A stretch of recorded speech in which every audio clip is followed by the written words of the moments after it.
सभी प्रेमी जनों को जय श्री परमानंद।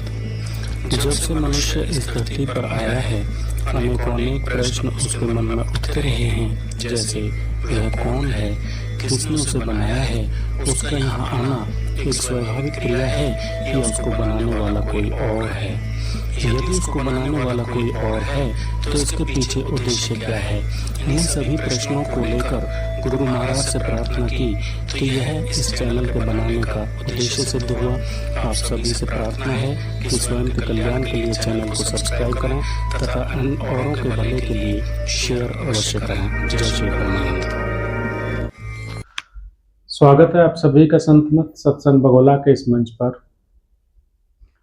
बंधु, एक बार फिर हम मौजूद हैं स्वामी श्री गिरीशानंद जी के चरणों में। हर बार हम किसी न किसी शंका के साथ यहाँ पर उपस्थित होते हैं। जो जगह जगह से हमारे वीडियोस को देखते हैं या किसी अन्य माध्यम से हमसे जुड़े हुए हैं, वो अपनी शंकाओं को हम भेजते हैं और उनका समाधान यहाँ पर करने की कोशिश की जाती है। आज एक ऐसी शंका है जिसके बारे में जब से मनुष्य यहाँ पर आया है धरती पर, तो किसी न किसी माध्यम में उसके ऊपर बहस का विषय हमेशा से ही बना रहा है। तो गुरु महाराज, आज हम समझना चाहते हैं क्या पुनर्जन्म होता है। इस तरह की यदि कोई चीज है तो सबसे पहले कृपया इस पर प्रकाश डालें।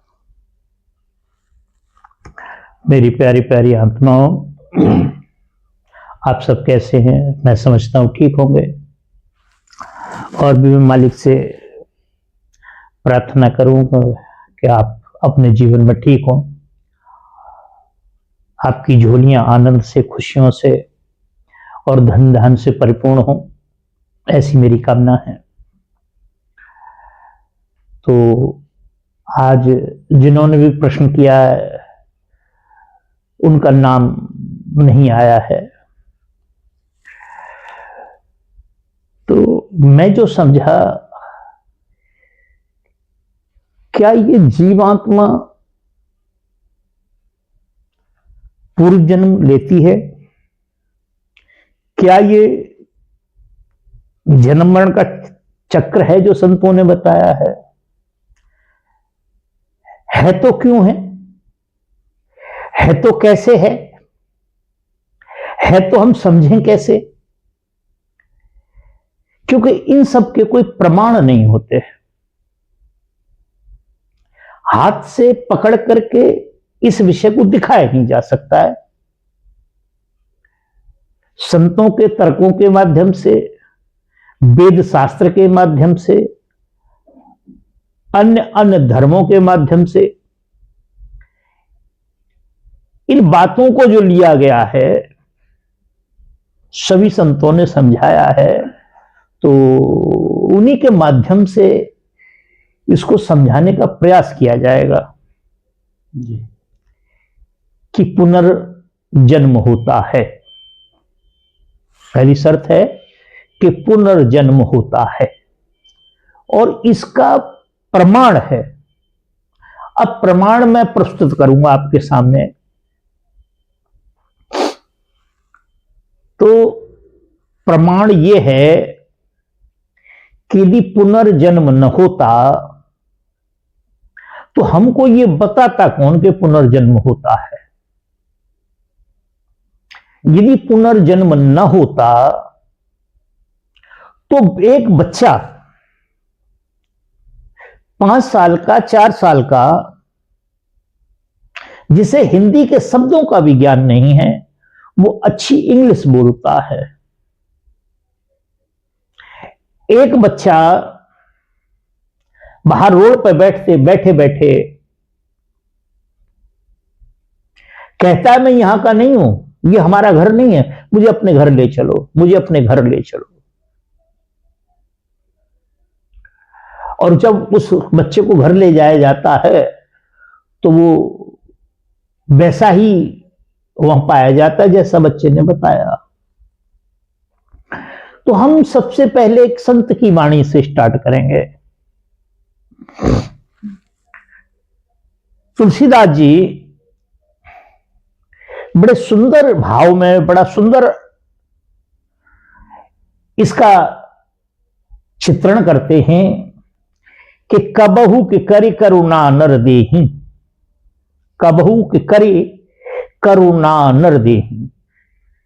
इसका जो भाव हुआ यह हुआ कि कबहू के करि, कभी वो जो परमेश्वर है वो इस जीव को जब 84 में भ्रमित देखता है, भ्रमण करते देखता है, अज्ञान में गोते खाते देखता है, जगह जगह जाकर के भटकते जब इस जीव को देखता है परमात्मा, तो इस बात का वो चित्रण करते हैं कि कबहू के करि करुणा नर देहि। कभी उस मालिक को उसके ऊपर दया आ जाती, कृपा आ जाती है, तो क्या करते हैं कि कबहू के करि करुणा नर देहि। करुणा माने करुणा निधान, उसे क्या करते हैं, नर देहि, नर का शरीर दे देते हैं। क्योंकि सभी संत महापुरुषों, सभी धर्मों ने कहा है कि सारे संसार में सभी जीव श्रेष्ठ हैं, सभी श्रेष्ठ हैं शरीर, मगर सबसे उत्तम जो शरीर है वो मनुष्य का है। सनातन पद्धति भी यही कहती है, सारे वेद कहते हैं, गीता भागवत सब कहते हैं, इस्लाम भी इसी बात को कहता है। कई लोग कहते हैं कि नहीं नहीं, इस्लाम भी कहता है इस बात को, ईसाईयत भी कहती है, सभी कहते हैं, जितने धर्म है संसार में, मगर थोड़ा थोड़ा सा उसमें भिन्नता ला दी गई है। तो कहते हैं कि कबहू के करि करुणा नर देहि, देह ईस बिनु हेतु सनेही। ईस भी उस परमेश्वर के लिए कहा है, उसका कोई अपना हेत नहीं होता है, हमारे ऊपर वो दया करता, हमको भटकते तरह तरह से दरवाजों पे हम मिन्नतें करते हैं तो उसको दया आ जाती है हमारे ऊपर। तो क्या करता है, मनुष्य का शरीर दे देता है वो, और मनुष्य का शरीर ही कर्म योनि में आता है। यही कर्म करके अपने पिछले जन्मों के जितने भी कर्म हैं उनको काट सकता है। बाकी तो जितने शरीर हैं सब भोग योनि हैं, वो कोई कर्म करने में सक्षम नहीं है। तो सबसे पहले इसको मनुष्य का शरीर मिलता है। क्यों मिलता है कि यह किसी संत की शरण में जाकर और वहां से ज्ञान को प्राप्त करे। पहले ये जाने मैं कौन हूं, क्या मैं खाता हूं, नहाता हूं, हंसता हूं, बोलता हूं, क्या मैं मरता हूं, क्या मैं जीता हूं, क्या मेरा कोई है, मैं किसी का हूं, ये सब बातें जानता है।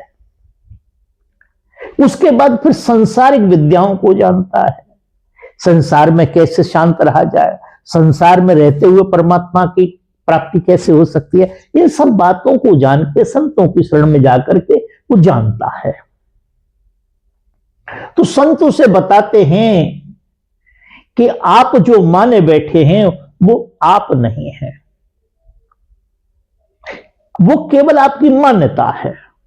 जैसे मेरा नाम राकेश है, तो राकेश तो गर्भ के बाद में रखा गया, मेरे शरीर की पहचान बनाई गई, क्योंकि मुझसे सब लोग राकेश राकेश कहते हैं मेरे शरीर से।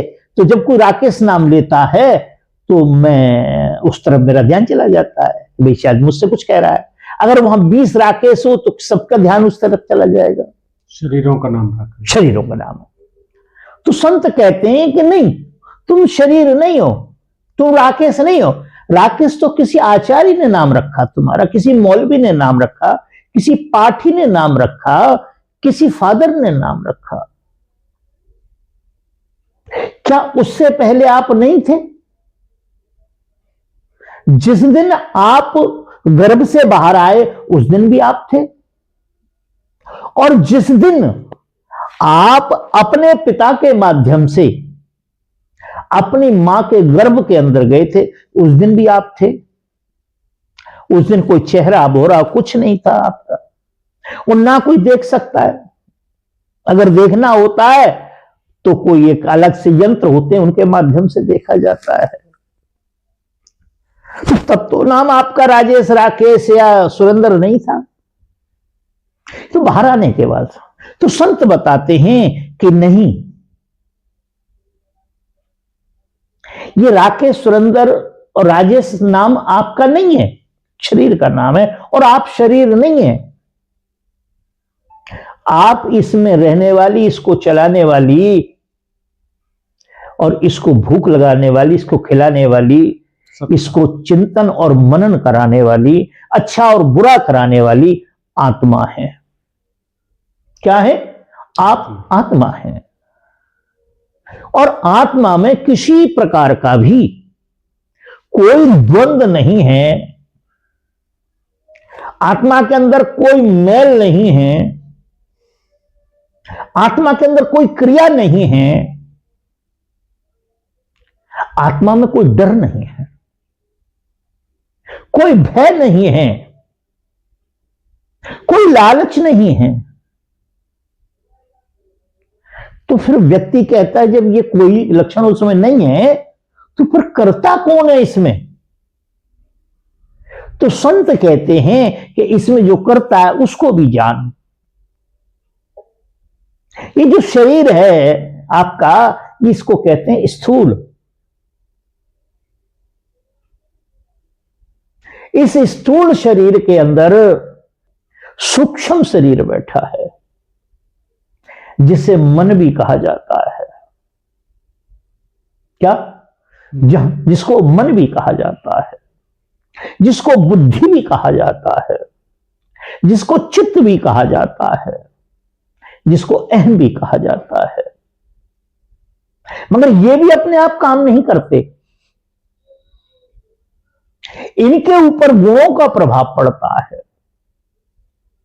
कभी हमारी बुद्धि सतोगुणी हो जाती है, तमोगुणी हो जाती है, कभी रजोगुणी हो जाती है। क्यों हो जाती है? कि जैसे ही जैसे हमारे अंदर गुण बढ़ते हैं, कभी हम सतोगुण की अधिकता आ जाती है तो हमारे अंदर विचार अच्छे हो जाते हैं, तमोगुण की आ जाती है तो फिर मारकाट चालू हो जाती है, रजोगुण की आती है तो सब घर भर लो। क्या समझिए? तो सबसे पहले इस शरीर को मन चलाता है, मन को बुद्धि चलाती है, बुद्धि को चित्त चलाता है, और चित्त को अहम चलाता है, और अहम को हमारे गुण चलाते हैं। और गुणों के ऊपर जो प्रभाव पड़ता है हमारे पिछले जन्मों के कर्मों का पड़ता है, अच्छे बुरे जो कर्म हैं उनका प्रभाव पड़ता है।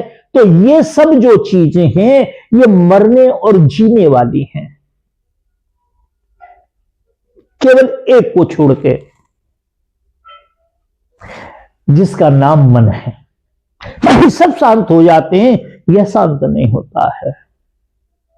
तो आप इनमें नहीं है कोई भी। और ये जो मैंने आपको बताया, आपके अंदर कोई छल नहीं है, कोई द्वेष नहीं है, कोई रोष नहीं है, कोई तेरा मेरा माया भूख प्यास अच्छा बुरा भी नहीं है। वो सारा का सारा इस मन को होता है। किसको होता है? मन को होता है। ना आत्मा में होता है, ना शरीर में होता है। जब दोनों का तारतम्य बीच में बन जाता है, आत्मा और शरीर के बीच में मध्य में जब मन आ जाता है तो उन दोनों को महसूस करने लगता है। क्या करता है? महसूस करने लगता है। तो आप ये हैं। तो मूल विषय से हम थोड़ा सा हट गए। मूल विषय जो था ये, इसके बिना आप नहीं समझ पाते। वैसे यहां तक तो आपने स्पष्ट कर दिया गुरु महाराज के पूर्ण जन्म होता है। नहीं, मैं पूर्ण जन्म के विषय में ही अभी कहूंगा। अभी पूर्ण जन्म की बात ही नहीं हुई। ये तो मैंने अभी उसके जन्म होने के, पूर्ण जन्म होने के एक सिद्धांत समझाया, तथ्य समझाया कि भाई ये इस तरह से है। तो अभी पूर्ण जन्म जो है, अब हम कैसे माने इसको? जैसे